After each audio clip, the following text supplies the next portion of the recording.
Welcome back to the deep dive. I have to admit, today's topic hits a little close to home for me. Oh, yeah. You know that feeling when you go into a store just for, I don't know, a pair of socks, and you walk out 20 minutes later with a $300 suit and somehow a subscription to a magazine you will never, ever read? Uh-huh. The post-purchase shame spiral. I know it well. Exactly. And you're just sitting in your car, staring at the steering wheel, thinking, I'm a smart person. I have a degree. Why? Why did I just do that? It's the universal tax on being human. We have all been there. Well, yeah, and I usually just chalk it up to being a pushover, having a weak moment. But today, we are opening up a file that suggests there's some deep evolutionary machinery at work. We're looking at the work of Robert Cialdini on persuasion. He's really the giant in this field. And what I love about his approach is he doesn't start from a place of judgment. I mean, the guy is an experimental social psychologist, and in the introduction to his book, he just confesses, all my life I've been a patsy. Which is so reassuring to hear. It really is. He talks about constantly ending up with, tickets to the sanitation workers' ball, things like that, just because he couldn't figure out the mechanics of saying no. So he decided to study it. He wanted to understand the psychology of compliance. Why do we say yes? And more to the point, why does asking for something one way get a door slammed in your face, but asking the exact same thing with just a tiny little tweak, it works? That's the core question. It's like finding a cheat code for human interaction. Yeah. And what we're going to find is that a lot of our behavior, which we like to think is so thoughtful and rational, is actually, well, it's mechanical. Mechanical is a polite word. After reading this, robotic feels a little more on the nose. We're going to talk about what Cialdini calls fixed action patterns. This whole concept of click-whir. Click-whir is perfect, isn't it? It just sounds like what it is. It's that sense of a machine kicking into gear. Click is the trigger. And whir is the tape of the behavior just rolling out. So to explain why I bought that suit I didn't need, Cialdini actually starts us off way back in the animal kingdom. He brings up this example with mother turkeys, that is. I mean, it's a little disturbing, honestly. It's a great example, though, because it strips away all the human stuff, the culture, and just shows you the raw biology. Okay, so set the scene. All right, so you've got a mother turkey. In the wild, she looks like a fantastic mother. She's protective, she cleans her chicks, gathers them under her wing. It looks like what we'd call maternal love. Right. You see that and you think, she loves her babies. But an ethologist, this guy named M.W. Fox, did these experiments that proved this love is, well, it's extremely specific. It turns out pretty much all of that mothering behavior is triggered by one single thing. What's that? The cheep, cheep sound of the chicks. Just the sound. What about the way they look? Or how they smell? It's either secondary or completely irrelevant. If a chick makes that noise, the mother goes into full-on caretaking mode. Click, whir. But if a chick is silent, she might just ignore it. And he mentions she might even kill it. Yeah. She might mistake it for a predator. Wow. She'd kill her own chick just because it didn't make the right noise. That's brutal. It's rigid. And Fox proved just how rigid with a polecat. Which is, for a turkey, the archenemy. The arch enemy. A natural predator, a polecat comes near the nest, the mother turkey goes ballistic, squawking, pecking, a full-on attack. As she should. That's the survival instinct working properly. Right. So Fox gets a stuffed model of a polecat and pulls it near the mother turkey on a string. And she attacks it. Furiously. Predictably. But then, and this is the wild part, he puts a little tape recorder inside the stuffed polecat. A Trojan horse polecat. I like it. Exactly. And from inside this predator, he plays the cheep, cheep sound of a baby turkey. So visually, it's a killer, but audibly, it's a baby. What on earth did she do? She didn't just stop attacking. She gathered the polecat underneath her. She tried to brood it. No. Yes. She treated her worst enemy like her own child. She's cuddling her worst nightmare just because it's making the right sound. And the second, Fox turned off that tape recorder. Back to the attack. Immediately. Attacked it again. It really is a machine. She has no choice in the matter. That's the definition of a fixed action pattern. The animal isn't analyzing the whole situation. It doesn't look at the polecat and go, well, it sounds like a baby, but it's got the fangs of a murderer, so I should be cautious. Nope.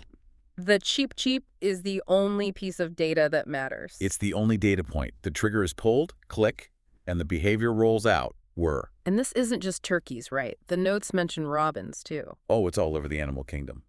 A male robin will attack a simple clump of red breast feathers as viciously as a rival male. Even if it's just a piece of fluff on a stick. Exactly. But you could put a perfect model of a male robin right there, and if it's missing the red feathers, they ignore it. They're not reacting to the bird, they're reacting to that red trigger. It almost seems like a glitch in their software. But I guess in nature, it works 99% of the time. That's the key. In the real world, only a baby turkey makes that cheep cheep sound. Yeah. So for the mother, it's an efficiency hack. It works. Until a scientist shows up with the tape recorder. Exactly. Okay, so that's turkeys. And it's easy for us to sit here and say silly birds, but the really uncomfortable part of this whole deep dive is that we're just as robotic. We have cheap, cheap buttons, too. We absolutely do. Our brains are built for efficiency, just like the turkeys. Yeah. And Cialdini has this perfect story that bridges that gap between the animal world and human economics.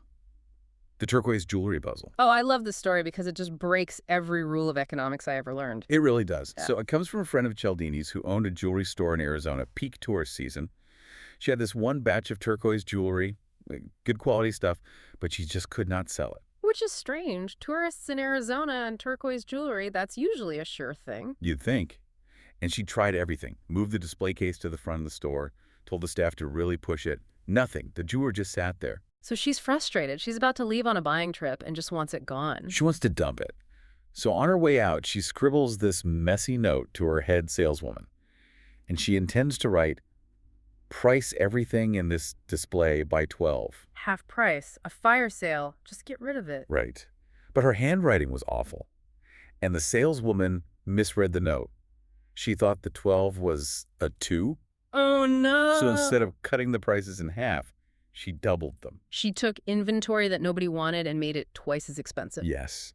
And when the owner came back a few days later, the display case was completely empty. They had sold every single piece. At double the price. At double the original price. Okay, let's unpack this, because my first instinct is to think, oh, look at these rich, dumb tourists getting ripped off. But Cialdini says it's more nuanced than that. It's much more nuanced. In fact, you could argue the tourists were being perfectly rational. How is paying double for the same thing rational? Okay, think about who they were. They're vacationers. They have money to spend, but they're not gemologists. They don't know how to judge the quality of turquoise. Right. To me, a blue rock is a blue rock. Exactly. So they're faced with a tough question. Is this piece of jewelry any good? They don't have the expertise to answer that. So what do? They fall back on a shortcut. A stereotype that honestly serves us well almost all the time. Expensive equals good. Expensive equals good. The old, you get what you pay for. In their life, a nicer car costs more, a better watch costs more. Price is usually a pretty reliable indicator of quality. So when I saw the higher price, that was their cheap, cheap sound. That was it. Quick, high price. Must be high quality. Mm. They wanted to buy good jewelry. The price tag told them this is good, so they bought it. So they were basically just playing the odds. That's a great way to put it. Yeah. They're betting the price isn't random. Cialdini makes the point that we just don't have the time to become experts in everything we buy. We have to use these little proxies, these shortcuts, to get through the day. It's another efficiency hack. The turkey uses sound to identify a baby. We use price to identify quality. And just like the turkey, it usually works. It only blew up here because the price was a mistake. It was a false trigger. That makes me feel a little better about my own shopping habits. I'm not gullible. I'm just efficient. You're conserving precious brain power. There you go. Now, price is a trigger we see every day, but Cialdini brings up another one that's even more fascinating because it's purely linguistic. It's about how we respond to the simple structure of a sentence. The Xerox study. Yes, the Ellen Langer study from Harvard. This one really blew my mind because it shows how we just stop listening to the meaning of words and just react to their shape. It's a classic experiment. Yeah. So the setup is simple. A researcher goes up to someone in line for a library copy machine. And we all know the unspoken rule of lines. You wait your turn. Unless you have a good reason. So Langer tested 3 ways of asking to cut. Yeah. Scenario 1. The requester says, "Excuse me, I have 5 pages. May I use the Xerox machine because I'm in a rush?" Okay. Because I'm in a rush. That's a legitimate reason. I'd probably let them go ahead. And you'd be with the majority. 94% of people said yes. High compliance. Makes sense. Then the control group. "Excuse me, I have 5 pages. May I use the Xerox machine?" No reason given at all. Just straight up request. And compliance plummeted to 60%. Still surprisingly high, but a big drop. So the lesson so far is giving a reason matters. That seems to be the lesson. But then came the third scenario. And this is the one that just cracks the whole thing open. The requester says, "Excuse me, I have 5 pages.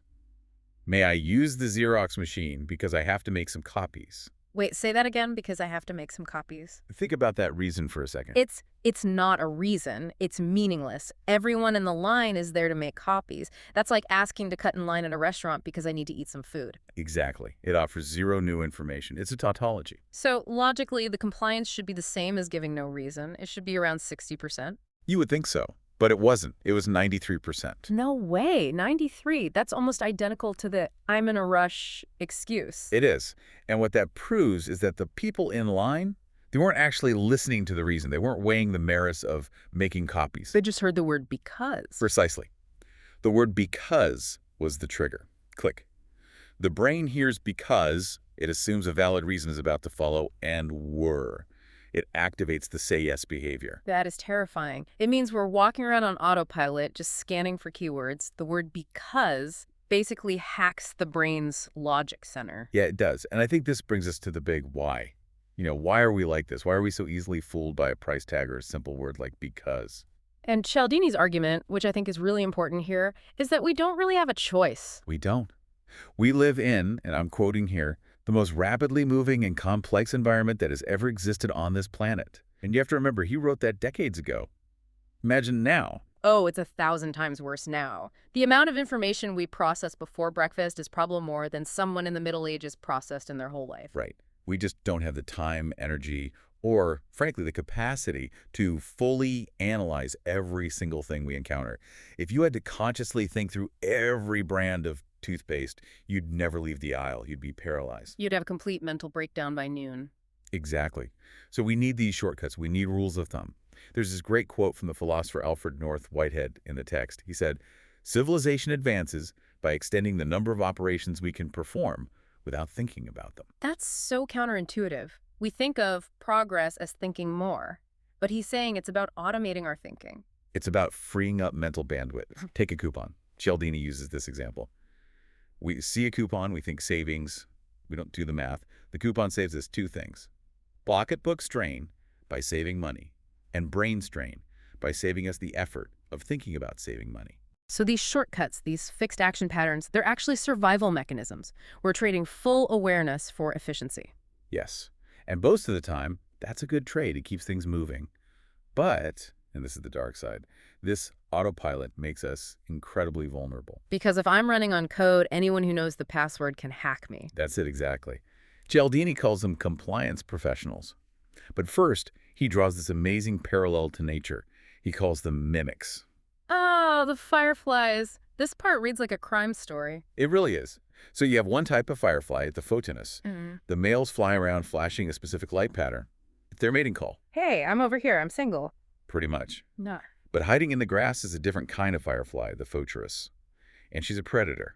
And what she does is she perfectly mimics the mating flash of the photinus female. She's cracked the code. She sends the come hitter signal. The male photinus sees it, his brain goes click, and he flies down looking for a mate. And instead... He becomes dinner. She eats him. It's a deadly shortcut.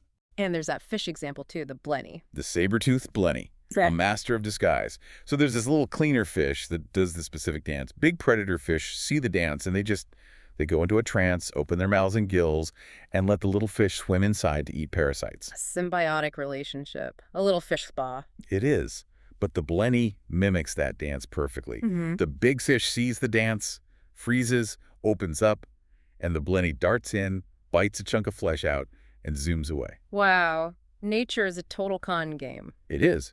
And Cialdini's point is that human profiteers operate the exact same way. They don't use force. They don't put a gun to your head to buy the suit. They use what he calls jujitsu. Like the martial art. Exactly. The whole principle of jujitsu is you don't use your own strength. You use your opponent's weight and momentum against them. So the momentum here is our own automatic psychological rules. That's it.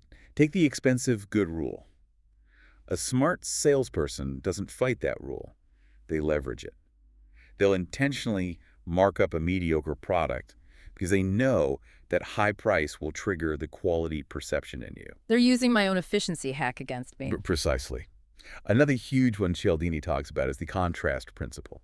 Okay, this explains the accessories I bought with that suit. It almost certainly does. The contrast principle just says that how we perceive something depends on what came just before it. You lift a light box, then a heavy one. The heavy one feels even heavier. The contrast exaggerates the difference. Right. So think about a clothing store. The sales staff are always trained to sell you the most expensive item first. Which feels backwards. You'd think after I dropped $500 on a suit, I'd be less willing to spend more. Your rational brain thinks that, but the contrast principle overrules it.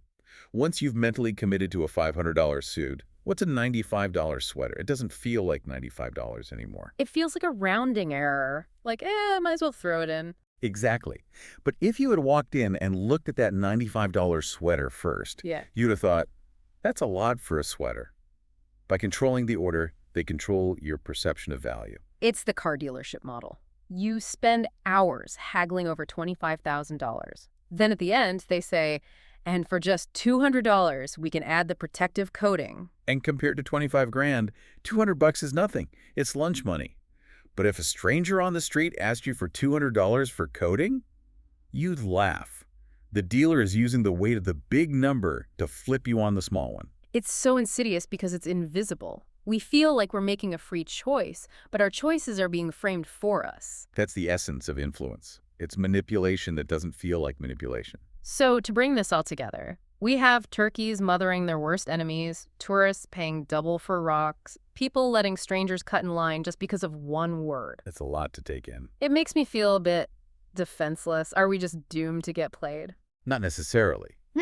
But Cialdini's point is we have to accept the reality. We have these tapes in our heads, these fixed action patterns, and we can't just get rid of them. Because we need them to get through the day. We do.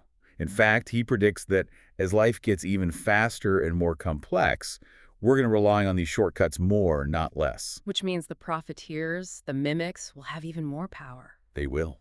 If we're rushing more, we're thinking less. And if we're thinking less, we're more vulnerable to the because trick or the contrast principle. So what's the defense? How do we stop being the turkey? The defense is just awareness. It's about learning to hear that click sound in your own head.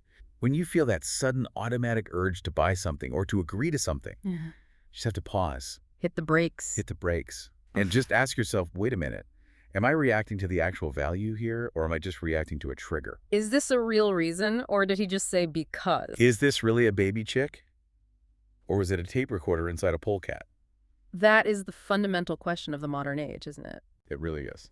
Well, this has definitely changed how I'm going to approach my next shopping trip. I feel slightly more paranoid, but also a lot more prepared. A little paranoia in the face of compliance professionals is just good sense. I like that. We'll leave you with that thought. Next time you hear a cheap, maybe look for the batteries.